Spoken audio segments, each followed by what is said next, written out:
Bakal calon presiden Koalisi Perubahan Anies Baswedan merespon sejumlah survei yang menempatkan dirinya di posisi ketiga di bawah Prabowo dan Ganjar. Anies menyebut saat ini ia fokus bekerja jelang Pilpres. Anies tak mau ambil pusing dan menganggap hasil survei jadi masukan. Bagi Anies yang terpenting bekerja dan menjelaskan gagasan pada masyarakat.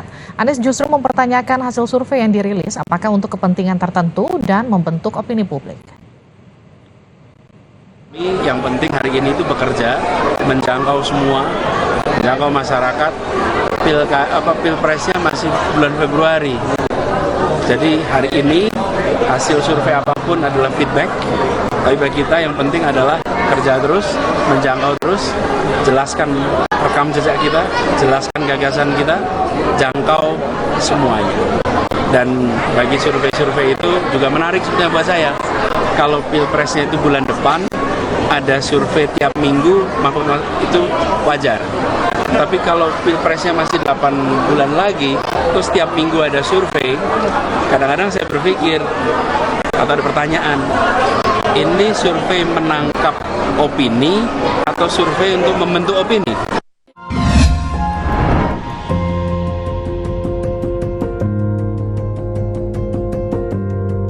Kompas TV, Rumah Pemilu.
Ya, kalau bicara tentang survei elektabilitas capres, tentu ini sangat tergantung bagaimana suasana politik yang sedang berkembang, up and down lah.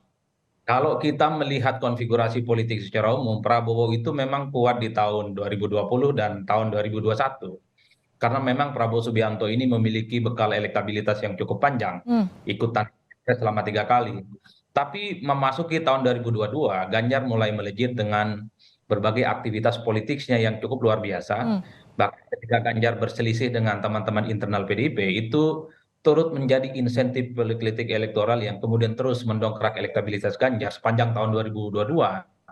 Cuman memang belakangan Ganjar itu agak sedikit mungkin ya dalam tanda kutip blunder ketika sikapnya yang dianggap menolak timnas Israel itu.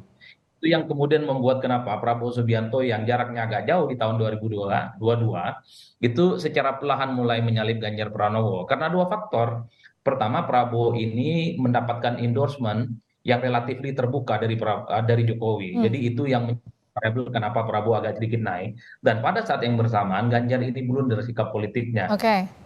Hal ini yang kemudian membuat kenapa selisih antara Ganjar dan Prabowo ini seling salip-salipan, Livi. Tapi faktor yang ketiga sebenarnya Ganjar ini belum terlampau diamplifikasi oleh PDIP dan P3 sebagai kandidat capres yang akan maju di 2024. Mungkin karena posisi Ganjar sebagai gubernur, takut ada konflik of interest, Oke.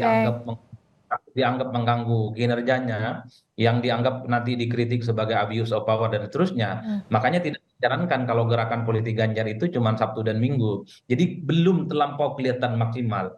Belum lagi misalnya belum ada politik yang dibuat secara besar-besaran eventnya oleh P3 Hmm. sebagai partai pengusung dari Ganjar Pranowo. Hmm. Ini yang saya kira memang kenapa memang soal kerap salib menyalip elektabilitas capres, terutama Ganjar dan Prabowo ini silih berganti bermunculan Oke. survei ya. Tapi bagaimana dengan Anies Baswedan? Karena kalau kita tahu kan ia adalah bacawa pres yang pertama kali kemudian diumumkan ke publik dan juga sudah lebih dulu melakukan safari-safari politik.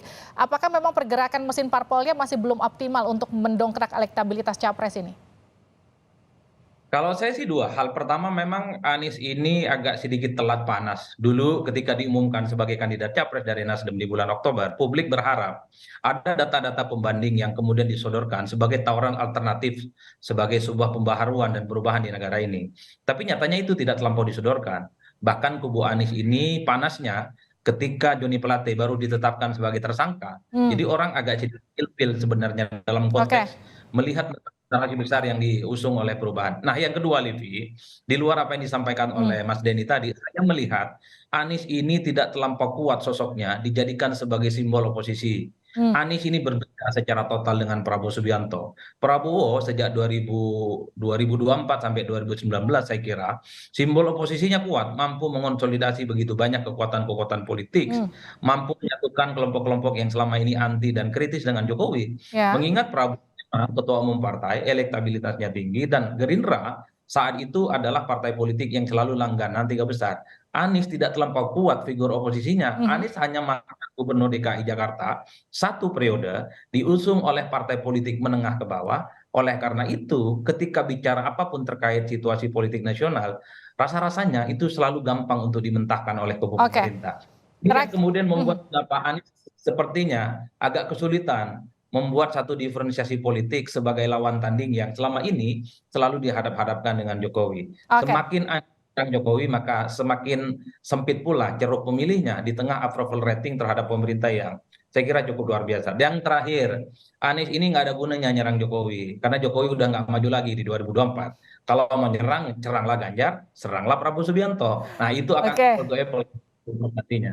Saya ke Mas Denny. Mas Denny, jadi ini trennya tiga bacawa pres ini apakah sudah mulai stabil atau justru masih akan sangat fluktuatif nanti ke depan? Saya kira masih sangat fluktuatif ya. Kita masih punya waktu 8 atau 9 bulan ke depan sampai pemilihan presiden diadakan. Pengalaman dulu ketika 2014 Pak Jokowi maju sebagai calon presiden, saat itu tidak ada incumbent seperti halnya sekarang.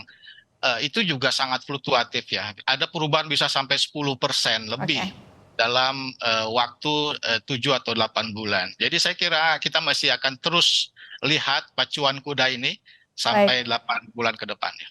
Terima kasih Mas Denny, terima kasih Mas Adi telah bergabung bersama kami di Sapa Indonesia.